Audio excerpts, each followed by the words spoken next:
প্রিয় শ্রোতা দর্শক মন্ডলী, দৈনিক আড্ডাবাজি পর্ব 2 সকলকে স্বাগতম জানাচ্ছি। আজকের সম্মানিত অতিথি কবি সাগর ইসলাম। আমরা আজকে তার সাথে অনেকক্ষণ আড্ডা দেব, আর সেই আড্ডায় যুক্ত থাকবেন আপনারা, আশা করছি। যুক্ত থেকে আপনারা আপনাদের মূল্যবান মন্তব্য করবেন। যাই হোক, আমি আর কথা না বাড়িয়ে আমরা ছোট্ট একটা মুখবন্ধের মাধ্যমে আমাদের আয়োজনটা শুরু করি। যে যিনি অতিথি আছেন তার ব্যাপারে আপনাদের সাথে ইনফরমেশন শেয়ার করার ব্যাপারটা। দোজখের ভেতর আছি, পরিচিতি যাই লিখি উড়ে যায়। সাগর ইসলাম, জন্ম 17 নভেম্বর 1995। বাবা মোহাম্মদ আবুল কাশেম, মা শিরিন বেগম। জন্মস্থান টাঙ্গাইল। পড়ালেখা বিএ ম্যানেজমেন্ট। পেশা লেখালেখি, বিভিন্ন প্রকাশনার সম্পাদনের দায়িত্বে ছিলেন 2 বছর। বর্তমানে প্রকাশনা পরিচালক দুয়ার প্রকাশনী ও হরকরা প্রকাশনী। এছাড়া গৃহ উন্নয়ন সোসাইটির সাংগঠনিক সম্পাদক হিসেবে কর্মরত আছেন ও টাঙ্গাইল বার্তা আঞ্চলিক পত্রিকার লিটারেচার এডিটর হিসেবেও যুক্ত আছেন। প্রকাশিত বইসমূহ: পঞ্চভূত গল্পগ্রন্থ 2017, ঐশে গ্রহ যেখানে নক্ষত্র জ্বলে না কাব্যগ্রন্থ 2019, হাওয়ার কামিজ কাব্যগ্রন্থ 2021, পলিনোমিয়াল কিংবা পাঞ্চুয়েশন চেম্বার কবিতার বই 2022, মনো তদন্তের তাবলিগ কাব্যগ্রন্থ 2023, কেঁপে ওঠে সংকটবাহী জাহাজ কাব্যগ্রন্থ 2024, এবং সর্বশেষ 2025-এ তার কাব্যগ্রন্থ বেরিয়েছে দোজখের পারফিউম। এছাড়া ইবুকে বাংলা প্রত্যেকটা অক্ষর দিয়ে কবিতার যে ইবুক আছে সেখানে পাবেন জোনাকি বাল্বের রেজিস্টার। এছাড়াও তার আরো কিছু সম্পাদিত বই রয়েছে। তার ভেতরে উল্লেখযোগ্য আর্দ্র রজনীর শব্দ শ্রমিক গল্প সংকলন, সাহিত্য সার্কেল, স্বরবর্ণ প্রকাশনী 2020। আরেকটা হচ্ছে হাওয়া রঙের ভাত, এটি কবিতা সংকলন, বাবুই পাখির বাসা গ্রুপ, মধ্যবর্তী প্রকাশনী 2021। যাই হোক, ছোট করে আমাদের আজকের অতিথির ব্যাপারে আমরা জেনে নিলাম। তো আর কাল ক্ষেপণ করছি না, আমরা চলে যাচ্ছি অতিথির কাছে। সাগর ইসলাম, কেমন আছেন? জি আলহামদুলিল্লাহ ভালো।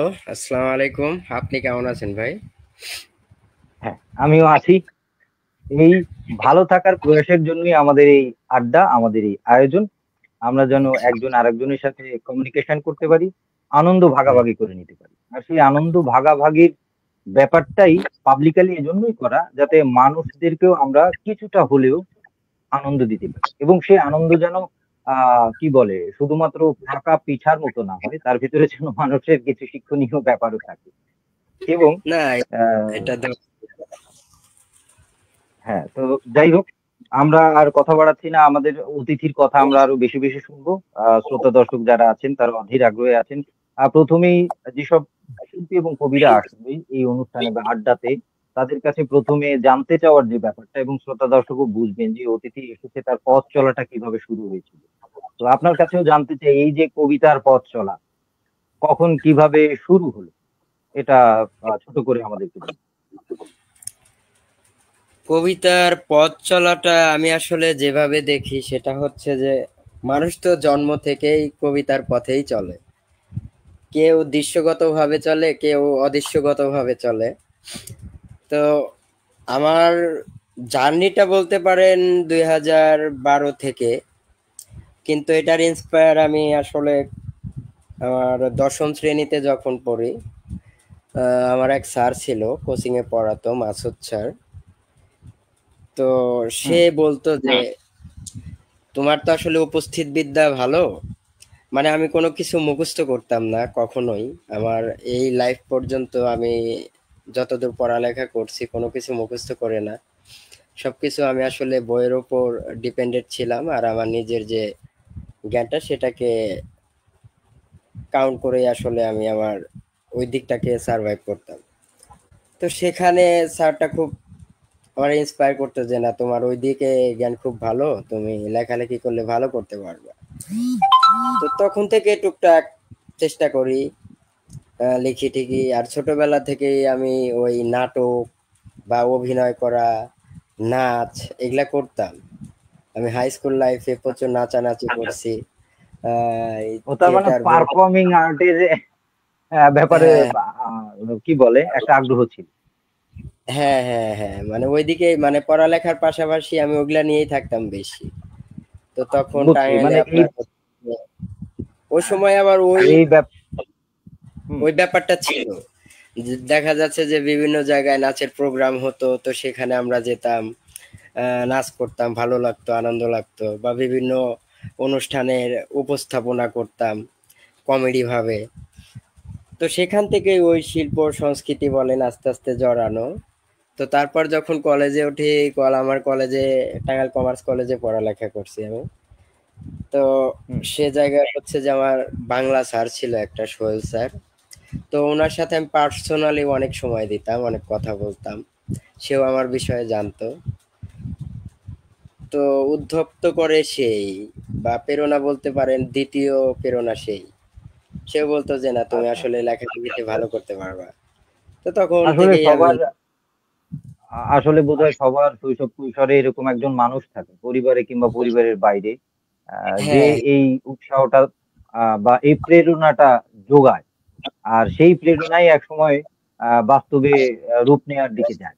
তো বলুন সাগর ভাই। তো সেভাবেই আর কি তখন প্রথমত আসলে উনি বলতো, ওইভাবে চেষ্টা করতাম, কিছু কিছু লিখতাম, লিখে লিখে আরে দেখাইতাম, ওরে দেখাইতাম, বা স্যারে দেখাইতাম। বা আমার আরেকজন ছিল, তার নাম বলবো না, তার নাম বলতে মানা আছে। তো সে দেখে আচ্ছা, খুবই ইন্সপায়ার করতো যে না তুমি আসলে ভালো করতেছো, ভালো করতে পারবা, এদিকেও মনোযোগ দাও, ওইদিকেও মনোযোগ দাও। তো প্রথমত ছিল যে আসলে আবেগবশতই লিখতাম, যে টুকটাক লেখার চেষ্টা করি। কিন্তু ধীরে ধীরে ধীরে ধীরে দেখা যাচ্ছে যে সেটার প্রতি আসলে সত্তাগত প্রেম যেটাকে বলে, ওরকম হয়ে যাচ্ছিল। মানে দেখা যাচ্ছে যে আমি কোনো কিছু না লিখলে বা কোনো বই না পড়লে আমার ভালো লাগতেছে না।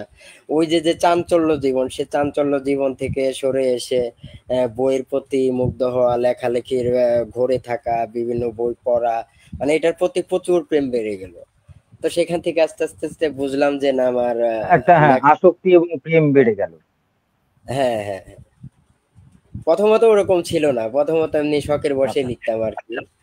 পরবর্তীতে আস্তে আস্তে এটা একেবারে হুম।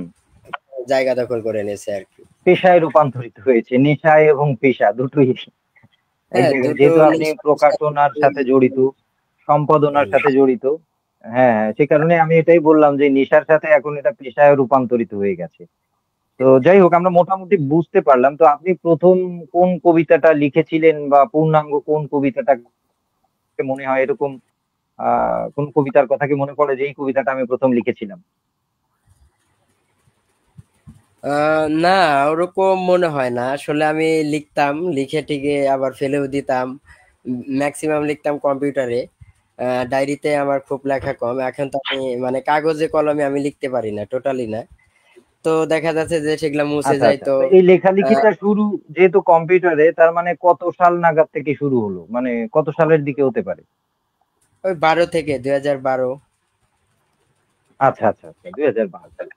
তো যাই হোক, আমরা মোটামুটি আর কি একটা ধারণা বোধহয় আমরা এবং শ্রোতা দর্শক যারা দেখছেন তারা পেল যে কখন কিভাবে তার পথ চলাটা শুরু হলো। তো এখন যে ব্যাপারটা আরো আমরা ব্যক্তিগত আলাপে যাব, ব্যক্তিগত আলাপের সাথে একটু আমি যুক্ত করতে চাই প্রথমেই, সাথে অন্যান্য প্রাসঙ্গিক প্রশ্ন আসবো, সেটা হচ্ছে এই যে প্রকাশনার সাথে তো আপনি জড়িত এবং আপনি হ্যাঁ, নিজেও একজন লেখক, কবি, সাহিত্যের বিভিন্ন অঙ্গনে আপনার পদচারণা আছে। তো এই প্রকাশক এবং লেখক এদের আসলে দায়িত্বের জায়গাটা, বোঝাপড়ার জায়গাটা নিয়ে একটু আপনার কাছে শুনতে চাই। কারণ এটা নিয়ে হয়তো বাইরের মানুষ জানে না, কিন্তু ভেতরে ভেতরে একটা দূরত্ব বা একটা ব্যাপার থাকে। সেটা নিয়ে একটু হুম, আপনি হুম। বলুন যে কেমন হওয়া উচিত তাদের এই সম্পর্কটা, লেখক প্রকাশক। এখন আগে লেখক হিসেবে যেটা বলবো, যে লেখকদের দিক থেকে কি ধরনের অ্যাপ্রোচ থাকা উচিত। একজন লেখক তার সমস্ত পুঁজি হচ্ছে লেখালেখি করা, তাই না? তার সমস্ত হুম। ব্যয় ইনভেস্টটা হচ্ছে ওই লেখালেখিতে সময় দেওয়া। সেটার জন্য সে যত কিছু ত্যাগ স্বীকার করা, এই ত্যাগটা কিন্তু তার করতে হচ্ছে। যে লেখালেখি করে বা হুম। মূলত যার সত্তাগত হিসেবে মিশে গেছে লেখালেখি বিষয়টা, তো সেখানে দেখা যাচ্ছে যে হুম। সে ওইটার পিছনে প্রচুর পরিমাণে ইনভেস্ট করতেছে। যে ইনভেস্টটা সে ওইটাই না করে আপনার এই কর্পোরেট লাইফে বা বর্তমান যে যান্ত্রিক সোসাইটি বা যান্ত্রিক পৃথিবী বা অর্থনৈতিক পৃথিবী, এই পৃথিবীতে সে যদি ইনভেস্ট করতো নিজেকে, ওই দিকে ধাবিত না করে, তাহলে কিন্তু সে হয়তো অর্থের দিক থেকে আরো উন্নত হতে পারতো বা বর্তমানে যে চাহিদা সে চাহিদাটা আরো বেশি হতে মিটাতে পারতো। কিন্তু সে সেটা না করে সে সময় বা সে নিজেকে ব্যয় করতেছে, তার মেধাকে ব্যয় করতেছে ওই পথে। তো সেক্ষেত্রে তো এটা দীর্ঘ, মানে অনেক বড় একটা ত্যাগ। এটাকে মানে 10টা জীবন ত্যাগ করার মতোই একটা জীবন। তো সেই জীবনে ত্যাগ করে যখন কিছু সে লিখতেছে, লিখে মনে যখন সে উপলব্ধি করতেছে যে না আমি কিছু লিখতে পারছি, সেটা মানুষকে জানানো দরকার বা প্রকাশ করা দরকার। তো সেক্ষেত্রে আহ, তার কিছু কিছু করণীয় থাকে, পদক্ষেপ থাকে। তো সে পদক্ষেপটা হচ্ছে যে প্রকাশনী। এখন এই প্রকাশনীর সাথে সে কিভাবে ইনভলভ হবে না হবে, এটা অনেকে আছে যে অনেকভাবেই যোগাযোগ করতেছে। কিন্তু একজন লেখকের কাজ হচ্ছে লিখে যাওয়া, বই প্রকাশ করলেই যে আসলে লেখক হতে পারতেছে বিষয়টা কিন্তু তাও না। অনেকেই আছেন যে কম লেখেও, দুই একটা জীবনে দুই একটা বই লিখেও সে লেখক হিসেবে স্বীকৃতি পেয়ে গেছেন। তো লেখা অনেক বই করতে হবে, অনেক বই প্রকাশ করতে হবে, বিষয় সেটাও না। তো লেখকদের ভাবতে হবে যে আমি আসলে কতটা কমফোর্ট ফিল করতেছি লিখে, আমার লেখাতে আমি কতটা আসলে মুগ্ধ, যে না এটা আসলে মানুষকে পড়ানো যায় বা বাজারে ছাড়া যায়। ওই চিন্তা যদি সঠিক হয় বা নিজেকে একেবারে স্থির করা যায় যে না আমি বই প্রকাশ করার মতো লেখালেখি করতেছি তো করব, তো সেক্ষেত্রে সে নানান ভাবে যোগাযোগ করার চেষ্টা করে বা পাণ্ডুলিপি জমা দেয়। অনেকে আছে আবার টাকা দিয়েও করে। এখন আমার কথা হচ্ছে যে টাকা আচ্ছা, এই দিয়ে টাকা বই, দিয়ে করে যে ব্যাপারটা, এটা এই ব্যাপারটাকে আপনি কিভাবে দেখেন বা মূল্যায়ন করবেন? না এই ব্যাপারটা হচ্ছে যে আপনি লেখক হিসেবে যখন বলবো তখন টাকা দিয়ে বই করতে আমি দ্বিমত। আমি কখনো টাকা দিয়ে বই করা অ্যাপ্রিসিয়েট করি না। কিন্তু এখন প্রকাশকের জায়গা থেকে আপনার কি ভাষ্য হয়তো এখানে? ঠিক আছে, সাপোজ দেখা যাচ্ছে উদাহরণস্বরূপ কি দেওয়া যায় যে আপনার হচ্ছে যে কেউ কেউ সিজনালি দেখবেন যে অনেক ব্যবসা করে। যেমন আলুর আলুর দাম বাড়তেছে, তো আলু স্টকে হুম। রেখে আলু বিক্রি করতেছে এক সিজন, আরেক সিজনে পেঁয়াজ বিক্রি করতেছে, আবার আরেকটা করতেছে, আবার জুটের ব্যবসা করতেছে, মানে সিজনালি যে ব্যবসাটা আসতেছে সে সেটাই করতেছে। তো এটা হচ্ছে যে তার কিন্তু একেবারে স্টেট কার্ড যে কোনো একটা প্রফেশনে থাকা সেটা থাকতেছে না, শখের বশে করতেছে। তো অনেক রাইটারই আছে না, বাংলাদেশ আরো বেশি, যে শখের রাইটার বেশি, যে কিছু লিখছি আমার একটা বই থাক, মানে নিজের মুগ্ধতার জন্য, এটা যে পাঠকের পড়তেই হবে না পড়তে হবে সেটা না। তো সে সেটাকে টাকা দিয়ে প্রকাশ সে করতেই পারে, কারণ সে জানে যে আমার লেখাটা আসলে আদৌ লেখা না, সে নিজের মুগ্ধতার আচ্ছা, জন্য। এই যে শখের, হ্যাঁ, সাগর ভাই, হ্যাঁ, এই যে শখের বশে যে বা বইগুলো যারা করছে, অগণিত বই আমরা বই মেলায় দেখতে পারি, যারা হয়তো ওই বইটা ওই বছরই এসেছে আর আজীবনে তার দ্বিতীয় বই আসবে কিনা এটা সন্দিহানের ব্যাপারে। তো এই যে হুম হুম। শখের বশে করছে, এটা বাংলা সাহিত্য বা বাংলার যে দেশের বা আমাদের দেশের প্রেক্ষাপটের যে পাঠকরা আছে তারা কি আসলে উপকৃত হচ্ছে, বা কোনো কিছু রিচ হচ্ছে কিনা আমাদের সাহিত্য ভান্ডার? না, রিচ হওয়ার তো কোনো প্রশ্নই আসে না। যখন একটা সাপোজ দেখেন যে আমরা আজ থেকে 5-7 বছর আগেও বাংলা সিনেমা দেখা প্রায় বন্ধই করে দিয়েছিলাম, এখন আবার ইমপ্রুভ হচ্ছে। মানে যাতা সিনেমাগুলা হতো, যেটাকে আসলে সিনেমা বলা যায় না। তো তখন কিন্তু মানুষ ওই দিক থেকে মুখটা ফিরিয়ে নিছে, তখনও কিন্তু যে দুই একটা ভালো সিনেমা হয় নাই তা কিন্তু না, হয়েছে, কিন্তু খুব অল্প। এই অল্পের মাঝখানে ভেতরে ঢুকে গেছে অনেক বাজে সিনেমা, অনেক বাজে কাজ, যার কারণে মানুষের রুচি, আকর্ষণ, দৃষ্টি সকল কিছু আসলে বিপরীত দিকে ঠেলে দিছে। তো এই ঠেলে দেওয়াটা তো একটা ক্ষতিকরই। তো যারা আসলে শখের বশে লিখে, সে নিজের জন্য করতে পারে ঠিক আছে, কিন্তু বাঙালিরা কি শখের বশে এসে একেবারে সেটাকে প্যাশন ফ্যাশন দুটোই করে নেয়। তো শখের বশে এসে সে আসলে দেখা যাচ্ছে যে জনপ্রিয়তা চাচ্ছে, এই চাচ্ছে সেই চাচ্ছে, সে বছরের পর বছর, বা আচ্ছা এমনও আছে এই যে 3-4টা করে বই করতেছে।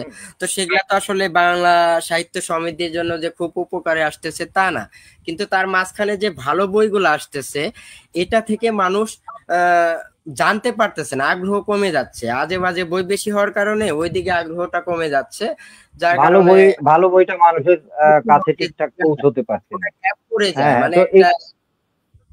হ্যাঁ, এখানে একটা একটা জিনিস এই আরেকটু যোগ করি, সেটা হচ্ছে এই যে জনপ্রিয়তা বা জনপ্রিয় লেখা বা বই, ঠিক আছে? এখন এটার জন্য আসলে কি যে লিখছেন, সেটা গল্প হোক, কবিতা হোক, কিংবা যে আহ, আহ, ঘরানায় কাজ করুক শিল্প সাহিত্যের, তো সেই ঘরানাটায় একজন শিল্পী বা একজন কবি সাহিত্যিক, তিনি কি তার যে মানুষ যাদের উদ্দেশ্যে লিখছেন তাদের রুচি তৈরির কাজ তিনি করবেন, না যে মানুষের জন্য লিখছেন সেই মানুষের রুচি অনুযায়ী লিখবেন? এই যে ব্যাপারটা, এটা আপনি কিভাবে বলবেন আর কি দেখা উচিত বলে আপনার মনে হয়?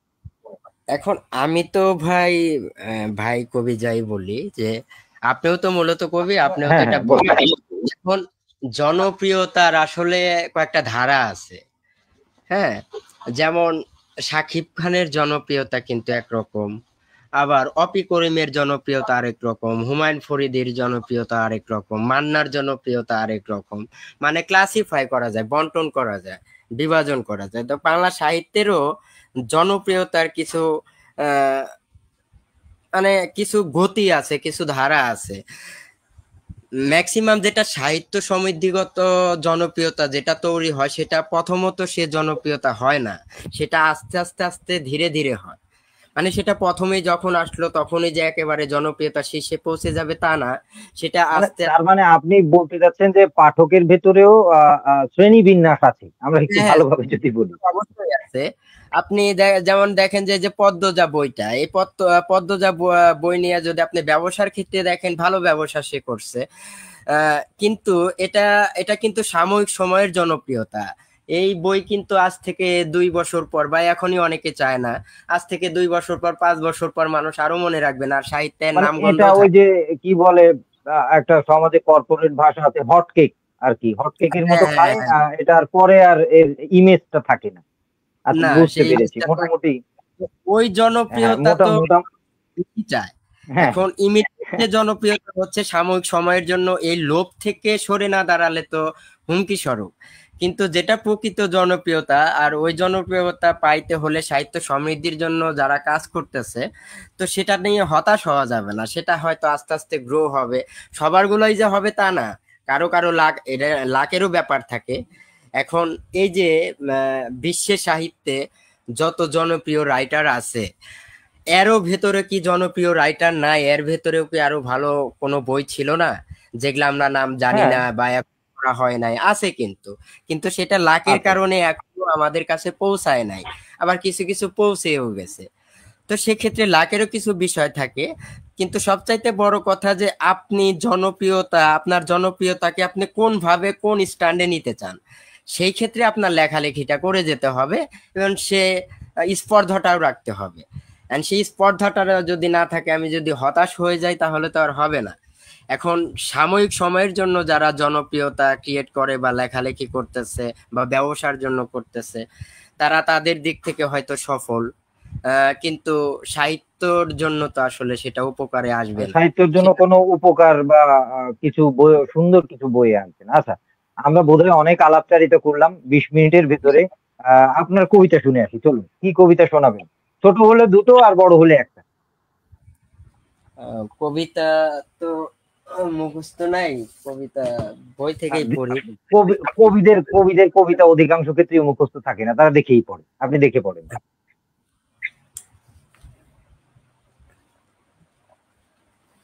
আচ্ছা, দোজকের পারফিউম থেকেই পড়ি একটা, হ্যাঁ। হ্যাঁ, হ্যাঁ, পড়ুন, পড়ুন। এটা 24 নাম্বার। সংসার উৎপাদন দিনকালে যেভাবে কমে গেছে ফসলি সীমানা, সেভাবে কমে গেছে আমার পাখি উড়াল বন্ধু সকাল। যেদিকেই তাকাই আকাশ নাই, সন্দেহজনক একটি এয়ারপোর্ট দাঁড়িয়ে যায় মাথায়, বিদেশ যেতে হবে। এ ভারী মাথায় আমি আর বেশি দিন কাঁদবো না বন্ধু। মানুষ বিমান পৃথিবীতে আমার ভিসায় আগরবাতির চূড়ান্ত সাইন পেয়ে গেলে তোমাদের নামে রেখে যাব সন্ধ্যাঘন শোকের ফজিলত। গোলাপ জলের বৃষ্টি শেষে বুঝে নিও আগামীকাল আমি তোমাদের কত বড় গতকাল ছিলাম। বাহ, দারুণ একটা কবিতা শুনলাম। আর একটা কি শুনবো? আচ্ছা, আরেকটা দোদকের শোনেন। পারফিউম থেকে। হ্যাঁ হ্যাঁ, আর একটা শুনি।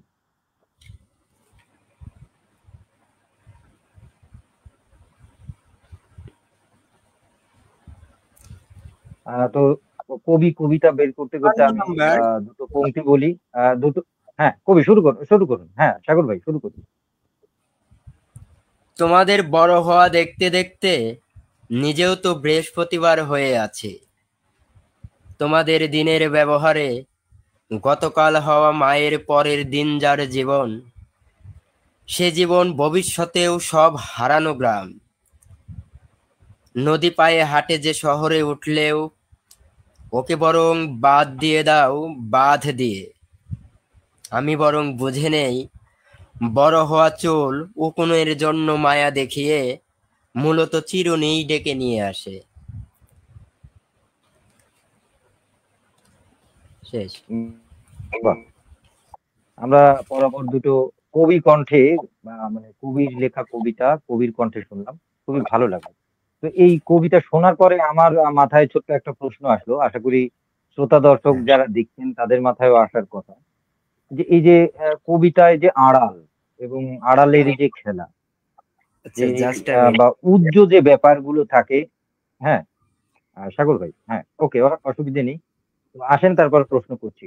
তো শ্রোতা দর্শক যারা যুক্ত হয়েছেন, এ পর্যন্ত দেখেছেন, মাঝে মাঝে ঝুমরে গিয়েছেন, সকলকে অনেক অনেক আন্তরিক ভালোবাসা, শুভেচ্ছা, এবং পরবর্তীতে দেখবেন তাদের জন্য অগ্রিম শুভেচ্ছা রইল। আশা করছি শিল্পের কথা, শিল্পীর কথা, কবির কথা আপনি বেশি বেশি করে পৌঁছে দেবেন মানুষের কাছে। আহ চাই সুন্দর একটা সমাজ গঠিত হোক, যে সমাজ শিল্পের হোক, সাহিত্যের হোক, সৃজনের হোক, আনন্দের এবং সুন্দর হোক। তো যে কথা বলছিলাম, কবি বোধহয় আছেন, তার কাছে এলে আমরা প্রশ্ন করব। শ্রোতা দর্শক যারা দেখছেন, আশা করব আপনাদের মূল্যবান মন্তব্য রাখবেন। আপনারা কেমন লাগছে অনুষ্ঠানটা? কবির কাছে যদি আপনাদের কোনো জানতে চাওয়া থাকে, কোনো প্রশ্ন থাকে, অকপটে উন্মুক্ত ভাবে আপনারা করতে পারেন মন্তব্যের মাধ্যমে। আপনারা মন্তব্যের মাধ্যমে প্রশ্ন করলে আমি সেই প্রশ্নগুলো তুলে ধরবো কবির কাছে, শুনবো কবি সেসব প্রশ্নের কি উত্তর দেন। আর লাইভ সেশনের সবচেয়ে মজার ব্যাপার হচ্ছে এটা, যে আমরা সরাসরি কবির সাথে, শিল্পীর সাথে প্রশ্নগুলো করতে পারি। তো যাই হোক, আমরা সাগর ভাইকে আবার পেয়ে গেছি। আর একটা ব্যাপার, লাইভ চলাকালীন সময়ে কিছু হয়তো নয়েজ হয়, অনেক সময় হোস্ট চলে যায়, কখনো বা অতিথি চলে যায়, আবার আসে। তো এটা ক্ষমা সুন্দর দৃষ্টিতে আপনারা শ্রোতা দর্শক যারা আছেন দেখবেন, কারণ এটা অনলাইনের ব্যাপার। মাঝে মাঝে একটু ঝুটঝামেলা হয়, নেটওয়ার্কের প্রবলেম থাকে, যন্ত্রের যন্ত্রণা থাকে, এটাকে যন্ত্রের যন্ত্রণাই বলা যায়। সাগর ভাইকে ফিরে পেয়েছি, খুবই ভালো লাগছিল। ভালো লাগছে সাগর ভাই। তো যে আপনার কবিতা শোনার পরে যে কথাটা বলতে চাই, তো এই যে আড়াল করতে গিয়ে যে আমরা কবিতা বা শিল্পের দুটো মৌলিক বা প্রধানত, মৌলিক না বলে প্রধানত দুইটা ফর্ম দেখতে পাই। যে একটা হচ্ছে রিয়েলিস্টিক ফর্মের কাজ, আর একটা হচ্ছে অ্যাবস্ট্রাক্ট ফর্মের কাজ। তো এই হ্যাঁ, দুই ধারার কাজ নিয়ে আপনার মূল্যায়ন এবং মন্তব্যকে বা বর্ণনা শুনতে চাই, এবং শ্রোতা দর্শকদেরকে শোনাতে চাই যে কোনটাকে কিভাবে দেখেন, এবং কোনটার পরে কোনটা আসা উচিত। আসলে আমি কবিতাটাকে যেভাবে দেখি সেটা হচ্ছে, কবিতার তো কোনো সংজ্ঞা হয় না। তো অনুভূতির ব্যাকরণকেই আমি কবিতা বলি। তো এক্ষেত্রে পৃথিবীর সবাই কবি, সবারই অনুভূতি আছে। কেউ হয়তো মনে মনে নিজের সাথে কথা বলে সেটা প্রকাশ করতেছে, কেউ পরিবারের মানুষের সাথে শেয়ার করতেছে, কেউ বন্ধু বান্ধবের সাথে শেয়ার করতেছে। তো এই যে অনুভূতির যে তিক্ত কিছু জায়গাগুলা যেটা আসলে প্রকাশ করা যাচ্ছে না, তো সেটা লেখার মাধ্যমে ফুটিয়ে তোলা, ওটা একটা কবিতা রূপ দেওয়া যায়। আর এই কবিতার যে আসলে রীতিগুলা আপনি যেটা বললেন যে অ্যাবস্ট্রাক্ট আর হচ্ছে রিয়েলিস্টিক এবং রিয়ালিস্টিক, অ্যাবস্ট্রাক্ট। এখন রিয়ালিস্টিক কবিতাগুলা মানুষকে টাচ করে বেশি। মানুষ তো আসলে আবেগপ্রবণ আবেগপ্রবণ প্রাণী, তাই না? মানুষের ভেতরে মানবতা বোধ বা বিবেক বোধের যে খেলাটা, তো বোধের জেলখানা তো একমাত্র মানুষের ভেতরেই থাকে। তো সেক্ষেত্রে হচ্ছে যে রিয়ালিস্টিক কবিতাগুলা মানুষকে টাচ করতেছে বেশি। তো সেক্ষেত্রে দেখবেন যে পৃথিবীতে রিয়ালিস্টিক কবিতা বা রিয়ালিস্টিক আইডেন্টিটি নিয়ে এই কবিতাগুলা লেখা বেশি হচ্ছে। আর অ্যাবস্ট্রাক্ট যেটা, সেটা হচ্ছে যে ওই একই বিষয় একটু আহ, আলাদা একটা ইমেজ দেওয়া, আলাদা একটা মানে স্পর্শ দেওয়া, যে স্পর্শের জন্য আপনার আরেকটু ভাবতে হচ্ছে, আরেকটু শিল্পমনা হতে হচ্ছে। মানে এই জায়গাটা দুটো যে আলাদা বিষয় তা কিন্তু না। আপনি রিয়ালিস্টিক জায়গায় যখন কবিতা লিখতেছেন তখন হয়তো অনেক বিশদ আকারে সেটা লিখতে হচ্ছে। আর ওই বিষয়টাকেই যখন আপনি অ্যাবস্ট্রাক্টে নিয়ে আসতেছেন, তখন সে বিষয়টাকে অত বিশদ করার প্রয়োজন হচ্ছে না, তখন আপনি সংক্ষেপেই অনেক বৃহৎ কিছু বোঝাতে পারতেছেন। কিন্তু এই অ্যাবস্ট্রাক্ট কবিতাগুলা যারা পাঠক, আমরা সাধারণ আমরা যারা পাঠক আছি, আমাদের বুঝতে অনেক সময় হিমশিম খেতে হয়। আপনার লাইনে সম্ভবত সমস্যা হচ্ছে। আচ্ছা, যাই হোক, যেটা বলতেছিলাম, আপনার দুটোকে, আপনার রিয়ালিস্টিকের মধ্যেও যে অ্যাবস্ট্রাক্ট থাকে না তা কিন্তু না। আপনার উদাহরণস্বরূপ দেখা যায় যে আমি একটা সিনেমা নিয়ে কথা বলি, যেমন মনপুরা। এই মনপুরা সিনেমাটা তো রিয়ালিস্টিকই ধরতে গেলে। এখানে কোনো আলাদা আপনার হচ্ছে যে প্রযুক্তিগত কোনো কাজও নাই, ভিজুয়াল কোনো কাজও নাই, একেবারে গ্রামীণ জীবনটাকেই তুলে ধরা হয়েছে সে জায়গায়, তাই না? তো সেই জায়গায় এই মনপুরা ছবিতেও কিন্তু শেষের দিকে অ্যাবস্ট্রাক্ট আছে। ছবিটা হিট হওয়ার একটা কারণই হচ্ছে শেষে ওই চঞ্চল চৌধুরী যখন নৌকায় ভেসে আপনার বৈঠাটা ফেলে দিয়ে একেবারে ভেসে চলে যাচ্ছে, তার মানে তার কোনো গন্তব্য নাই, আর তার সে কোনো আর তীর চাচ্ছে না জীবনের। তার যে একটা কিনারা, একটা অবস্থান, একটা গন্তব্য, সে সেটা আর জীবনে চাচ্ছে না। এটা কিন্তু ওই যে বৈঠাটা যে ফেলে দিল, ওই অ্যাবস্ট্রাক্টের মাধ্যমে, ওই ভিজুয়ালের, ওই ভিডিওটার মাধ্যমেই কিন্তু তুলে ধরা হয়েছে ওই বিষয়টা। আমরা কিন্তু এটা দেখলেই বুঝতে পারি যে সে জীবনে আসলে কি চাচ্ছে, তার চাওয়ার আর কোনো কিছু নাই। তো এই যে রিয়ালিস্টিকের মধ্যে অ্যাবস্ট্রাক্ট চলে আসা খুব সুন্দরভাবে, তো রিয়ালিস্টিক কবিতাতেও অ্যাবস্ট্রাক্ট আছে, অ্যাবস্ট্রাক্ট যে নাই তা না। অনেক কথা দেখবেন যে আপনি ছোটখাটো কথা অনেক গভীরভাবে উপলব্ধি করতেছি আমরা, তো সেটা তো অ্যাবস্ট্রাক্টেরই একটা বহিঃপ্রকাশ। আর যারা একেবারে পূর্ণাঙ্গ অ্যাবস্ট্রাক্ট নিয়ে কাজ করে, তো সেক্ষেত্রে আমি যেভাবে ধরেন দেখি কবিতাগুলা, আমার মতে পৃথিবীতে আরো, ধরেন আরো 100 বছর পরে যে সমস্ত কবিরা আসবে, লেখকরা আসবে, মানে পৃথিবীতে সব লেখা হয়ে গেছে অলরেডি, লেখার আর বাকি কিছু নাই, কিন্তু আচ্ছা প্রকাশের আচ্ছা। যে সেটা আছে। আপনি কি লিখবেন, ভবিষ্যতে কি লিখবেন, সে লেখা আগেই হয়ে গেছে, সে সমস্ত ঘটনা আগেই ঘটে গেছে। মানুষ আগেও দরিদ্র ছিল, ভবিষ্যতেও দরিদ্র থাকবে। মানুষ আগেও প্রেম করত, ভবিষ্যতেও প্রেম করবে। মানুষ আগেও ঝগড়া করত, এখনো করবে। আগেও যুদ্ধ ছিল, এখনো হবে। আগেও ধর্ম নিয়ে বাড়াবাড়ি ছিল, এখনো আছে।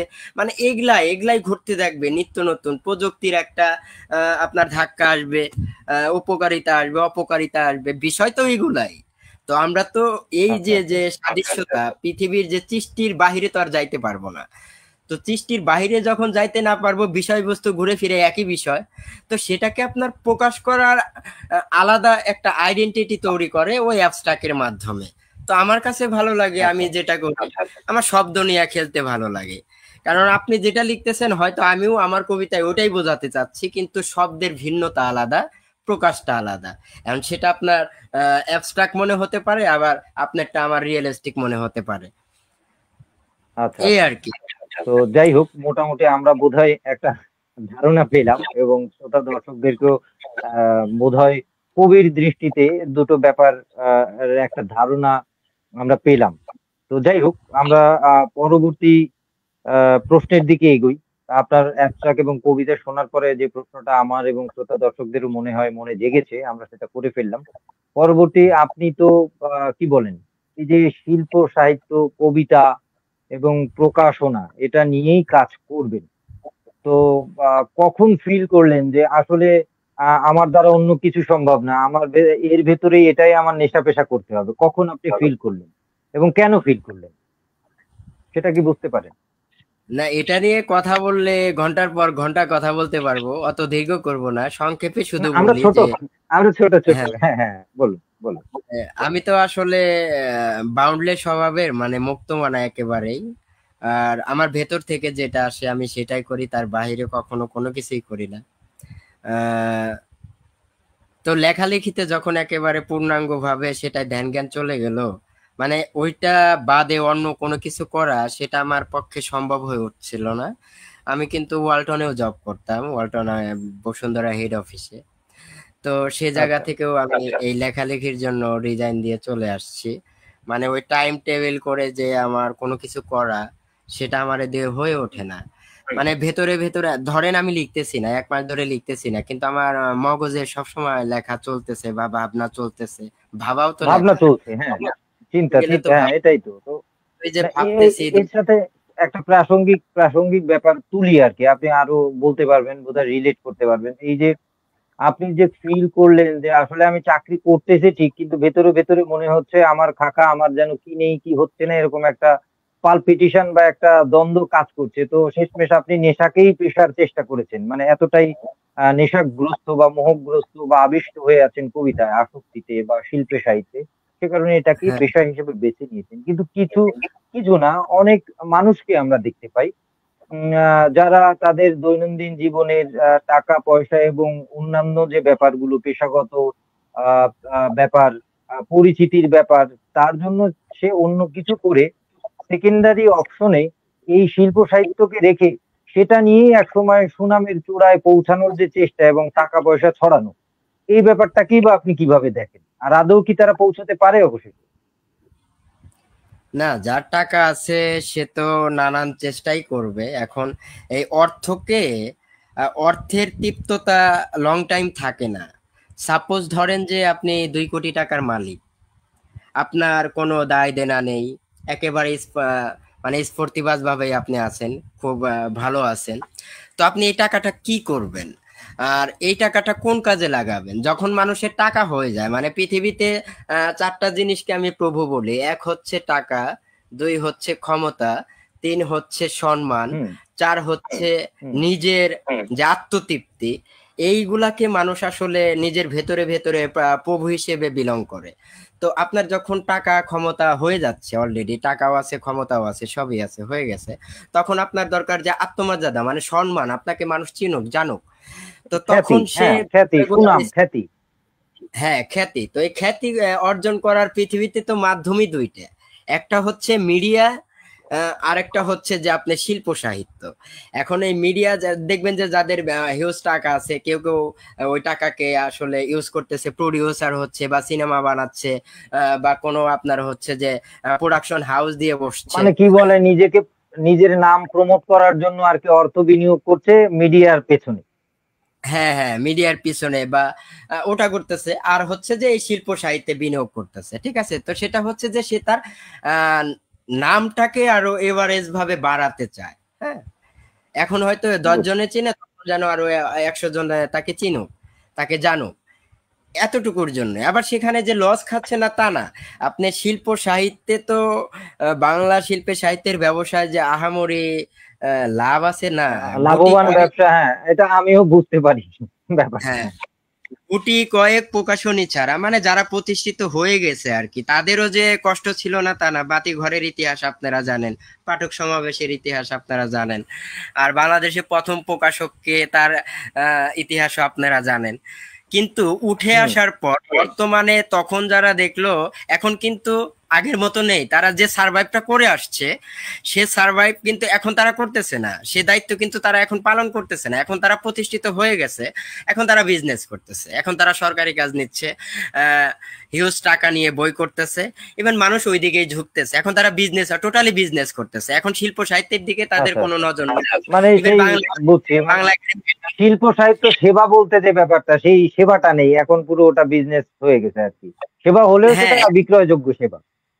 এখন আমি একেবারে ডিরেক্টলি একটা কথা বলি, যেহেতু আমি প্রকাশনার সাথেও আছি, হয়তো আমারে অনেকে অনেক ভাবে দেখবে, কিন্তু ডিরেক্টলি যেটা না বললে নয়। সাপোজ ধরেন যে আমি আহ, সময় প্রকাশনী থেকে বই করলাম, আমার বই সময় থেকে হুম। আসলো।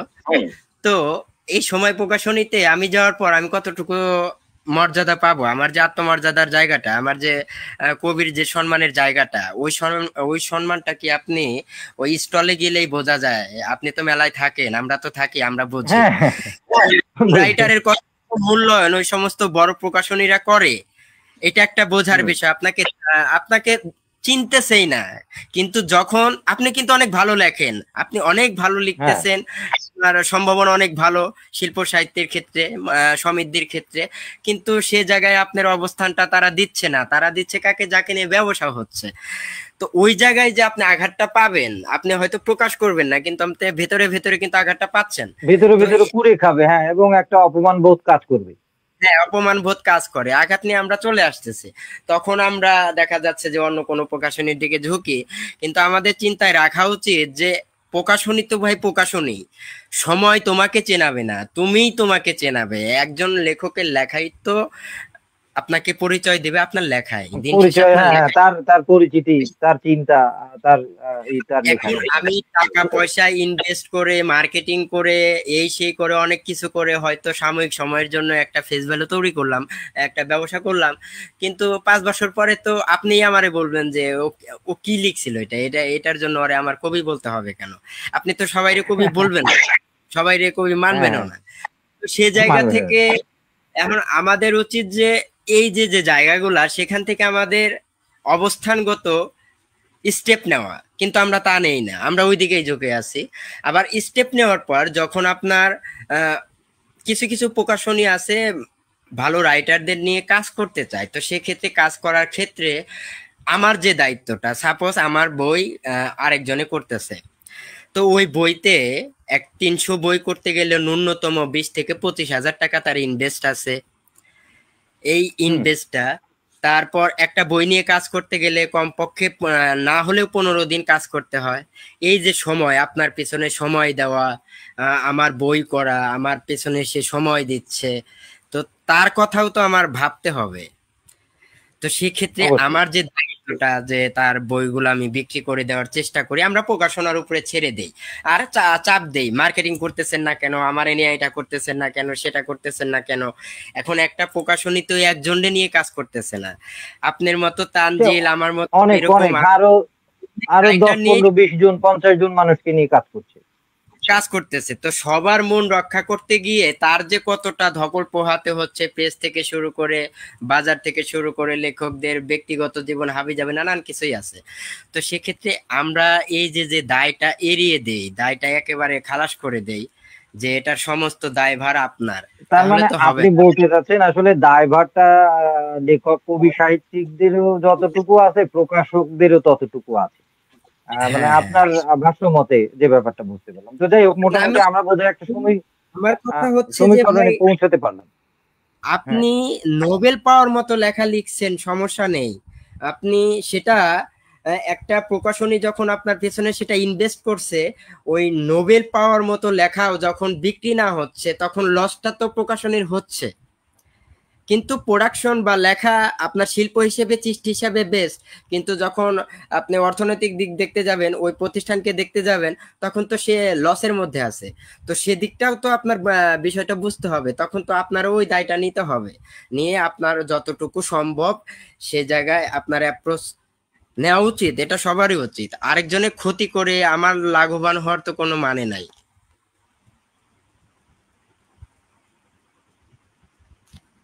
আর লাইন বোধহয় কেটে গেছে।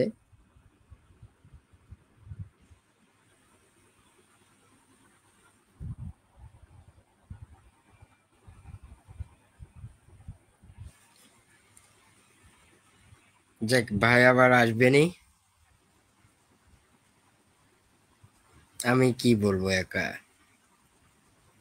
এখানে তো আর কেউ জয়েনও নেই।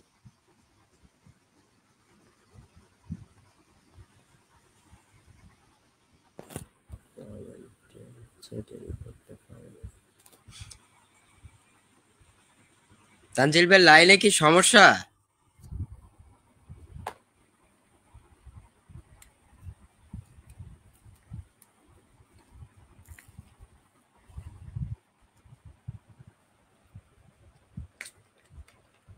তো যারা আপনারা দেখতেছেন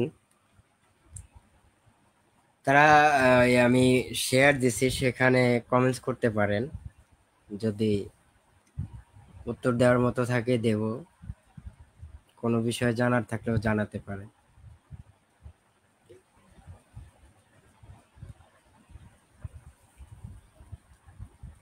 তানজিল ভাই বোধহয় লাইনে সমস্যা হয়েছে।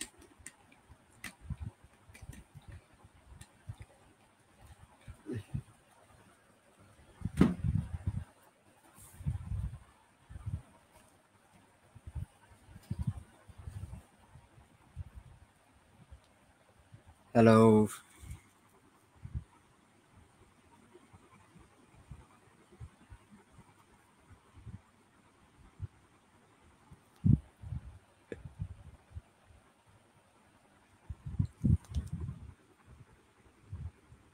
হ্যালো।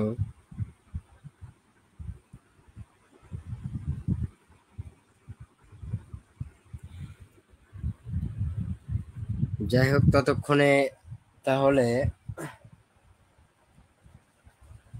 একটা বই থেকে কিছু পড়ি ভাই আস্তে আস্তে।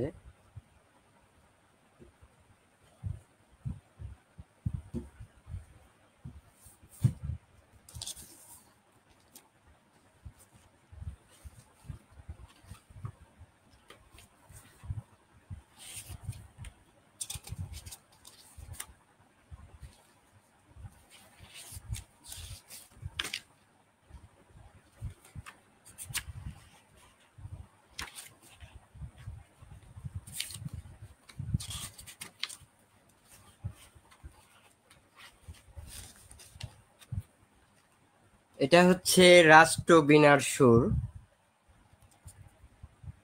এটা একটা মুক্ত গদ্যে আলোচনার বই, বা রাষ্ট্রীয় চিন্তা এবং মোটিভেশনাল মানুষের নৈতিক গুণাবলী নিয়েই লেখা, সত্যেরই নিয়ে। তো সেটা থেকে তানজিল ভাই আস্তে আস্তে পড়ি আর কি। সত্যের তিন দুয়ার, এটা অধ্যায়ের নাম। সত্যের পৃথিবীতে মূলত সত্যই আদতে হ্যাঁ, কতটা সত্য সাগর ভাই। আমার জানা নেই। সত্যের পকেট এত লম্বা আর দীর্ঘ যে এর ভেতরে আরো আমি খুবই দুঃখিত, আপনার কথা শুনতে শুনতে আমার এখানে অফ হয়ে গেছে। হ্যাঁ, আমি এই, অলরেডি তার কারণে আরেক বইয়ের আলোচনা করতেছিলাম। আচ্ছা, যাই হোক। তো তারপর কোথায় যেন ছিলাম আমরা?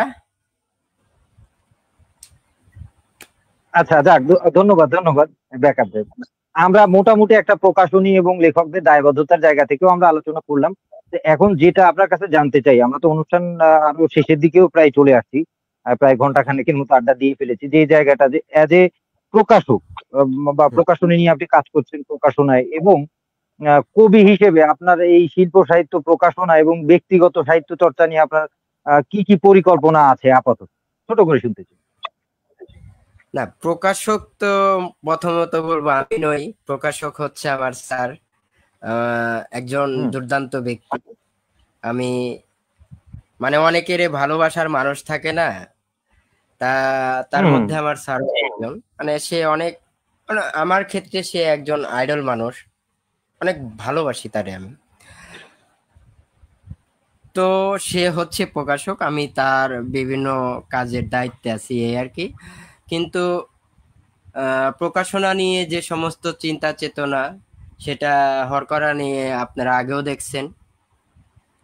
আহ, হুম চেষ্টা করতেছি ভালো প্রোডাকশন নিয়ে কাজ করার। ভালো কবিতার বই হোক, ভালো উপন্যাস গল্পের বই হোক, এবং পাইছিও। আহ, অনেক বই ভালো আছে। সেখানে একটা বইয়ের কথা না বললেই না, গল্পের বইটা আপনার ওই বইটা যেন রক্তলতার সাপ, এনকাই কাইমেনের। আচ্ছা। বইটা সে দুর্দান্ত হুম হুম। লিখছে। এরও অনেক কাজ করার ইচ্ছা আছে, ভালো ভালো বই নিয়ে কাজ করার ইচ্ছা অবশ্যই আছে, কিন্তু সেদিক থেকে লেখকের যে দায়বদ্ধতাটা বা কবিদের যে দায়বদ্ধতাটা, সেটা যখন আসলে মানুষ একাকী কিন্তু সমস্ত কিছু জয় করা যায় না। মানুষ বলে না আমি যে একাই এত কিছু করছি, একাই আমার জীবনে যত কিছু হয়েছে আমি একাই সার্ভাইভ করছি। একা কোনো কিছু হয় না, একা কোনো কিছুই সম্ভব না, আপনার মানুষ লাগবেই। আপনার যে কোনো কাজে, যে কোনো অবস্থানে, যে কোনো পরিস্থিতিতে আপনার অন্যের উপকার, উপকার বলতেই তো আমরা শুধু বুঝি টাকা, তা না। উপকার অনেকভাবেই করা যায়। তো সেই যে জায়গাটা, সে অবস্থানটা, সে বিশ্বাসটা, সে প্রেমটা, এটা আমাদের থাকতে হবে। কিন্তু আমরা আমাদের পরিস্থিতিগত কারণে, আমাদের মাইন্ডের কারণে সেটা ভুল করে বসি। তো সে জায়গাটা যেন না হয়, সেদিকটা আমরা বিবেচনা করব। আর বারবার লস খেয়ে তো আর কাজ করা যাবে না। তো ইনভেস্ট ইনভেস্ট এই পরিমাণ হয়ে যাচ্ছিল যে লস, এবার তো গত মেলায় তো আপনার সমস্ত প্রকাশনই লসের মধ্যে আছে, আমরাও লসে আছি। তো হুম হুম। তারপরেও চেষ্টা করতেছি যে না, আরো ভালো কাজ আমরা করব, আস্তে আস্তে ভালো কাজের দিকে ধাবিত হব। কিন্তু ওইরকম ভাবে বর্তমান বাংলাদেশের যে পরিস্থিতি, রাষ্ট্রীয়ভাবে বলেন, মানুষের ব্যক্তিগতভাবে বলেন, পারিবারিকভাবে বলেন, মানুষ আসলে কেউ ভালো নেই। তো সেদিক থেকে এবার আন্দাজ করা যাচ্ছে যে আগামী বইমেলাও আপনার লস প্রজেক্টেই যাবে সবারই, মানে যারা খুব একটা ইনভেস্টেবল। সুখকর, হ্যাঁ খুব একটা সুখকর হবে না আর কি। একেবারে যে শুভকর হ্যাঁ। তা না, কারণ বলতেছে আচ্ছা, তো যাই এখানে হোক যে, এটা। এখানে মাঝখানে আরেকটা কথা বলি যে যেহেতু আমরা এগুলা নিয়ে কথা বলতে আসছি, শুধু শিল্প সমৃদ্ধি নিয়ে তো বললে হবে না, প্রকাশনা নিয়েও বললে হবে না। এই যে দেশের যে বর্তমানে যে হুম। অবস্থাটা চলতেছে, এখানে দায়ী হচ্ছে পূর্ণাঙ্গভাবে মিডিয়া। আর আমাদের যে কালচারটা নষ্ট করা, সেখানে আমাদের যে স্টেপগুলো নেওয়া, এই শিক্ষার সিস্টেমটা আমাদের চেঞ্জ করা দরকার। মানে এই শিক্ষা বলতে যে পড়ালেখার শিক্ষা বলতেছি তা না, আপনি পারিবারিক ভাবেও আমরা দেখেন যে কথা বললে আমার বাবা মা, চাচা চাচি বা ভাই বোনরা যখন কথা বলতেছি, মানে ম্যাক্সিমাম ফ্যামিলির পরিবার, এর ছেলে ইঞ্জিনিয়ার, ওর ছেলে ডাক্তার, এই এত স্যালারি পায়, ও এত স্যালারি পায়, এর মেয়ে এর সাথে প্রেম করে, ওর ছেলে ওর সাথে এটা করছে, এই ছেলে ওই পথে গেছে। এই সমস্ত বিষয়গুলা নিয়ে কিন্তু আমরা অবসর সময়গুলাকে বা আড্ডার সময়গুলাকে ব্যয় করে থাকি পারিবারিক ভাবে বা সামাজিক ভাবে। তো এখান থেকে যে সমাজের চেঞ্জটা আনতে হবে, পরিবারের চেঞ্জটা আনতে হবে। আমরা কথা বলার সময় তো ভালো কিছু নিয়েও বলতে পারি, আহ, একটা দেশের উন্নয়ন নিয়ে বলতে পারি, বা একটা সন্তানের মেধা বিকাশ নিয়ে বলতে পারি, তার ইচ্ছা আকাঙ্ক্ষা গুলো জানতে পারি, সে কি করলে ভালো লাগবে তার, সেটা নিয়ে আমরা কথা বলতে পারি। এই যে বিষয়গুলো, এগুলাকে মানুষকে ইনক্লুড করতে হবে, সেদিকে সেদিকে ধাবিত করতে হবে। তার জন্য আমাদের পদক্ষেপও নেওয়া দরকার। তা না হলে তো আপনি ওই জ্ঞানের দিকে আপনি যাবেন কেমনে? আমরা কিন্তু মাঝে মাঝে বিরক্ত হয়ে পোস্ট দেই যে বই কেউ পড়ে না। এখন বই ভাই পড়বে কে? বই পড়ার জন্য যে আহ, মানে মাথাটা তৈরি করা দরকার, যে সমাজটা তৈরি করা দরকার, যে পরিবেশটা, পরিবারটা তৈরি করা দরকার, আমরা তো সেটাই করতে পারি নাই। তো একজন রিক্সা চালক তো সে বই পড়বে না, যে টাকার পিছনে ছুটতেছে সে তো বই পড়বে না, সে যে আরেকজনের ঝগড়া নিয়ে সবসময় লাগে পড়ে থাকে সে তো বই পড়বে না। তো এই বই পড়ার জন্য বা উন্নত চিন্তাশীল হওয়ার জন্য, সৃজনশীল বা জ্ঞানের প্রতি, প্রজ্ঞার প্রতি প্রেম হওয়ার জন্য যে সমস্ত স্টেপ গুলা নেওয়া দরকার, পারিবারিক ভাবে যদি আমরা সেগুলা নেই, তাহলে দেখা যাচ্ছে যে ওটা আস্তে আস্তে আস্তে আস্তে ভেতরে, প্রত্যেকটা মানুষের ভেতরে সেটা আস্তে আস্তে বীজ বপন থেকে চারা হবে, চারা থেকে বৃক্ষ হবে, তখন ফল দেবে। তো তাছাড়া তো আর দেবে না। এখন হুট করে আমরা যখন বলতেছি বাঙালিরা বই পড়ে না, বই কেনে না, তো কেনার জন্য যেটা করা দরকার আমরা তো সেটা পারিবারিক ভাবেই সেটা করি না। তো সেটা না করলে আপনি কেমনে আশা করেন যে আপনার বই কিনবে? আমার বন্ধু বান্ধব এতজন, আমার কয়জনে জানে যে আমার আমার কয়টা বই হয়েছে, আমি কি লিখছি, কোনোদিন পড়ে দেখছে? পড়ে দেখে নাই। এখন দোষ তো ওর না, দোষ হচ্ছে যে ও ওই সিস্টেমের মধ্য দিয়ে তো বড় হয় নাই। আপনার পরিবেশের মানুষ তো ওই সিস্টেমের মধ্য দিয়ে বড় হয় নাই। তো এগুলো আমাদের করতে হবে আগে। এগুলা করলে দেখবেন যে আস্তে আস্তে সমৃদ্ধি, বাংলা সাহিত্য যে সমৃদ্ধিতে নাই তা না, বাংলা সাহিত্য অনেক সমৃদ্ধি হয়েছে, অনেক ভালো রাইটার আছে, অনেকে ভালো লিখেন, আরো ভালো লিখবেন, অনেক ভালো কাজ আসতেছে। কিন্তু সেটার জন্য পাঠকদের তৈরি করতে হবে। পাঠক তৈরি করতে হলে আপনার পরিবার থেকেই স্টেপ নিতে হবে। পরিবার চেঞ্জ হলে সমাজ চেঞ্জ হবে, সমাজ চেঞ্জ হলে রাষ্ট্র চেঞ্জ হবে, হুট করে হবে না।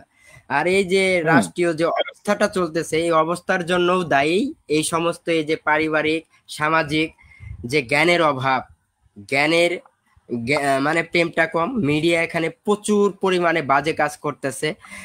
আজকে বর্তমানে বাজার ব্যবস্থা, ব্যবসার অবস্থা কেমন, এটা কয়টা নিউজ হয়, কয়টা নিউজ হচ্ছে, কয়টা রিপোর্ট তৈরি হচ্ছে যে ব্যবসার পরিস্থিতি কি, মানুষের চাকরির পরিস্থিতি কি, ইন্ডাস্ট্রির পরিস্থিতি কি, বেকারদের পরিস্থিতি কি, শিক্ষার পরিস্থিতি কি, এগুলোর তো ডকুমেন্টারি নাই, এগুলার তো আপনার কোনো রিপোর্ট নাই, এগুলা নিয়ে মিডিয়া কাজ করতেছে না। হুম হুম, মিডিয়া এমন ভাবে অন্য কিছু প্রচার করতেছে, আমরা ঝুঁকা পড়তেছি ওই দিকে, ওইটা নিয়েই আছি আমরা।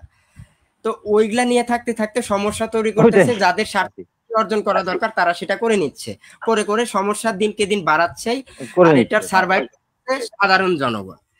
দিন শেষে আপনার আর আমার করতে হ্যাঁ হ্যাঁ, হচ্ছে, এটা দিন ভোগান্তি শেষে পোহাতে হচ্ছে, ভোগান্তি তাদের তো হচ্ছে। হচ্ছে না। হ্যাঁ, তো হ্যাঁ হ্যাঁ, সাগর ভাই, ওই যেটা হচ্ছে টাকার ব্যাপার, জন্য আমরা করতে হচ্ছে না ভাই, করতে হচ্ছে আমার আপনার। 2000 হ্যাঁ টাকার হ্যাঁ, জন্য আমার হাজারি আমরা যারা একদম, করতে হচ্ছে, হ্যাঁ হ্যাঁ কিন্তু হ্যাঁ, সেগুলা নিয়ে এটা এটা এটা কোনো এটা কথা সত্যি নেই। কথা। মিডিয়া ধরনের মানে একটা জিনিস প্রচার যখন হবে তখনই তো মানুষ একটা স্টেপ নেবে। কিন্তু যে সমস্ত বিষয়গুলো হুম নিয়ে হুম, সবসময় মিডিয়া, ফেসবুক করে থাকে, এটা তো একটা মানে ধান্দাবাজ, পুরাই ধান্দাবাজ। তো এগুলা একেবারেই ভাল লাগতেছে না। তো যার কারণে দেখা যাচ্ছে যে পরবর্তী মেলাটাও যে ভালো হবে তা হবে না, দেশের অবস্থাটা ভালো না। দেখবেন যে আরো অস্থিতিশীলতা বাড়বে, আরো গ্যাঞ্জাম বাড়বে, আরো আন্দোলন বাড়বে, আরো না চাহিদা তবে, বাড়বে, হ্যাঁ হ্যাঁ হ্যাঁ, না মানুষ যাবে, মানে আমরা হুম, রসাতলের দিকেই যাচ্ছি, ভালোর দিকে যাচ্ছি না।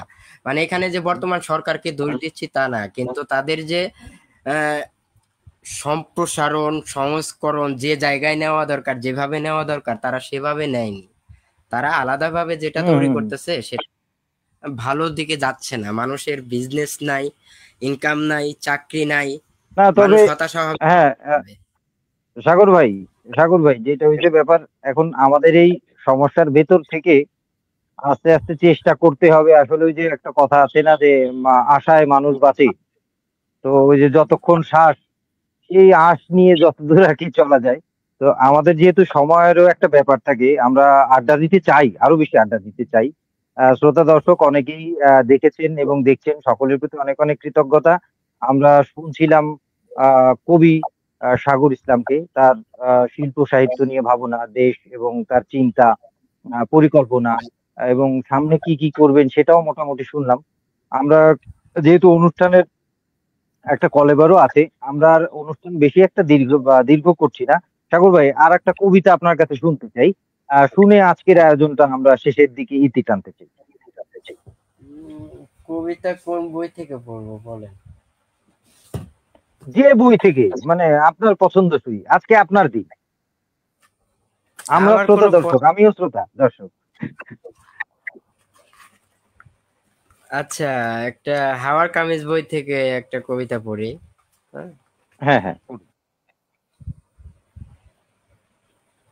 সুখের সাততলা বেয়ে নেমে এসেছি গাছতলায়, একটি বট গাছ মায়ের মতো মাটির ভেতর থেকে আকাশের দিকে চলে গেছে।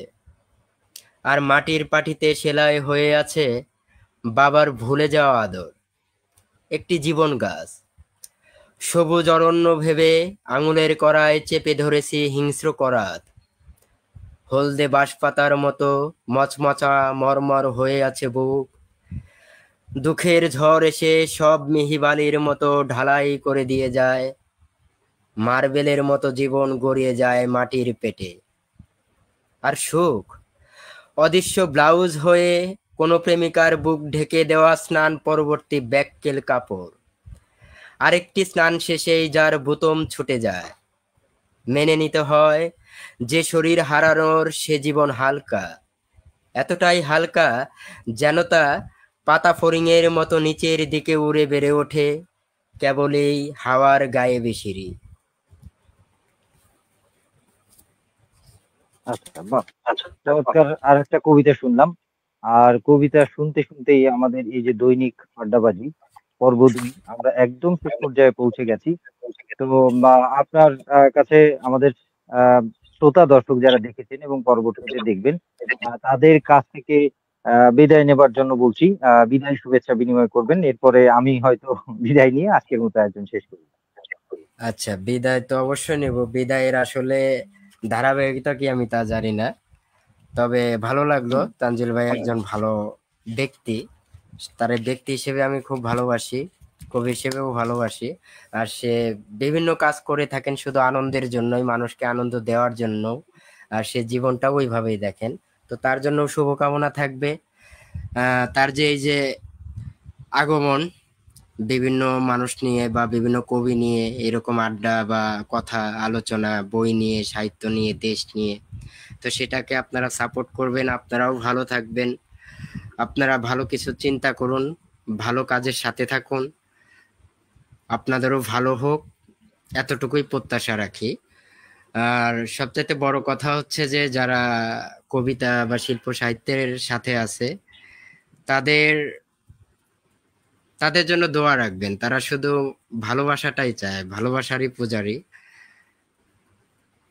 আপনাদের যেন আমরাও ভালো কিছু দিতে পারি, আপনারাও ভালো কিছু করুন, দেশ হুম। ভালো কিছু পাক, সমাজ পরিবেশ ভালো কিছু পাক, সবাই ভালো সুন্দর কিছু থাকুন। আসুক আমাদের জীবনে। হ্যাঁ, এতটুকু নিয়েই বিদায় নিচ্ছি। আল্লাহ হাফেজ। আচ্ছা। অনেক, অনেক ধন্যবাদ। আজকে দৈনিক আড্ডাবাজিতে ছিলেন কবি সাগর ইসলাম। আমরা তার মনের কথা, প্রাণের কথা যদ্দূর পারি শোনার চেষ্টা করলাম, আড্ডা দেবার চেষ্টা করলাম। আমি সঙ্গ দিলাম। শ্রোতা দর্শক আপনারা যারা দেখলেন। তো সকলের প্রতি অশেষ কৃতজ্ঞতা এবং ভালোবাসা রইলো। কবির কথা, কবিতার কথা, শিল্পীর কথা, শিল্পের কথা, সুন্দরের কথা। আশা করি আপনারা মানুষের কাছে ছড়িয়ে দেবেন, ব্যক্তি জীবনে চর্চা করবেন। সেই কামনা রেখে আজকের এই পর্ব দৈনিক আড্ডাবাজি পর্ব ২ এখানেই শেষ করছি। যে যেখান থেকেই দেখেছেন সবাইকে আবারও শুভেচ্ছা এবং ভালোবাসা। ভালো থাকবেন, সুস্থ থাকবেন, সুন্দরের সাথে থাকবেন। শুভরাত্রি।